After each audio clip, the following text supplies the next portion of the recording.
Have you seen Christopher Robin yet? If not, we're going to be doing an Aristotle test on it.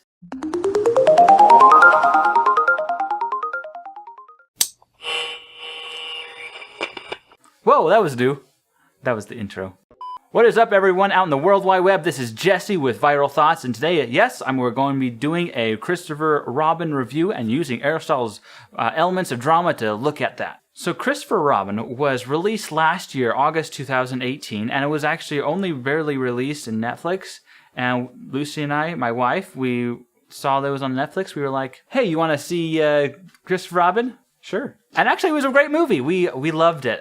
So we're going to start with plot. Number one, plot. So the plot for Christopher Robin is about growing up and not growing old, or something that's similar to that. It's a fairly simple plot, but oftentimes I found that simple plots often leave more room for character development. So it's a slower plot. It's not that complex. It's by no means a Shakespearean plot, but it leaves enough room and it shines in other areas. So I give Christopher Robin's plot a 3 out of 5 star. Number 2. Character. Ewan McGregor played a grown-up version of Christopher Robin, and it was actually, he had a lot of interesting things going for this character. He was round, he had a backstory that was interesting, that contributed to the later on in the story, and his dynamics are actually compounded with his backstory, and he actually has a fairly complex character arc going on there, and it really pushes the plot along. And these two aspects, the dynamics and the roundness, really make the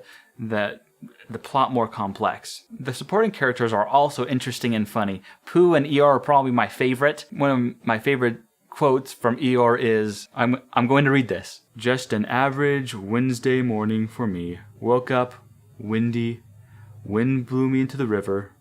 It must know I can't swim." So ultimately, I give the characters from Christopher Robin a 3.5 out of 5 star. Number 3 is theme. The theme in this movie is fairly simple. It's about growing up, and how growing up does not necessarily mean putting behind you your family, your life, or fun. And it's actually interesting because in some movies, they put these two things against each other, viewing one as evil and the other one as good. For instance, like, I love Bridge to Terabithia, but the theme of Bridge to Terabithia seems to be that adulthood is evil and growing up and is something to be avoided. And it doesn't necessarily putting adulthood in a good light. Christopher Robin actually puts adulthood in a good light. They don't put these two ideologies against each other, but they have them like reconcile with each other. Now, some might argue it's a bit of a beat you over the head a little bit, but I believe that Christopher Robin earns a 4 out of 5 star for theme. Number 4 is diction, or dialogue, or what the words that are being said. There are several memorable lines in this movie, and there's actually just little moments in here that are actually really fun. Pooh is like the perfect Taoist. "Oh yes, doing nothing often leads to the very best something."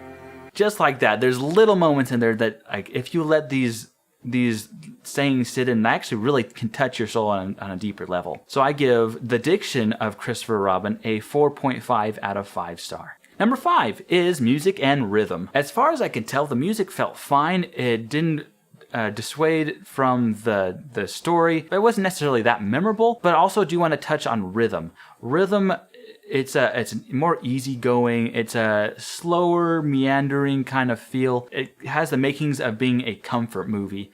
You sit down and you want to take it easy, smell the roses. Christopher Robin's the perfect movie. I give music and rhythm a 3 out of 5 star. Number 6 is spectacle. Now, spectacle, typically, if you noticed, we put a lot of weight on spectacle. So this movie actually really surprises me because there's not a whole lot of spectacle going on. There is, like, they have some good computer graphics as far as the stuffed animals go. It's not like over the board. They're not trying to show off. They're just trying to tell a good story. I give the spectacle a 3 out of 5 star. Now, just to review, here's the stats. And now here is the Jesse score. Now, the Jesse score is what I estimate to be the sticking power of this movie. How long are we going to be able to watch this movie and still be relevant? Are we going to even remember this movie in 5 years? That's what the Jesse score is all about. So the Jesse score for Christopher Robin is 4 out of 5 star. And you'll notice that typically what I do is movies tend to range in the 3-star range, and actually giving it a movie a 4-star for me is actually pretty significant, because I think this movie is a solid movie. It's good. Go and watch it. Go and sit down. You can watch it with your friends. You can watch it with your kids. You can watch it with grandma. You should go and buy the DVD, and you can watch it over and over again and make it a family classic. Keep tuned and subscribe, guys. I love when you guys subscribe. Like this guy's video, subscribe, and we will see you next week. Be kind to each other out there.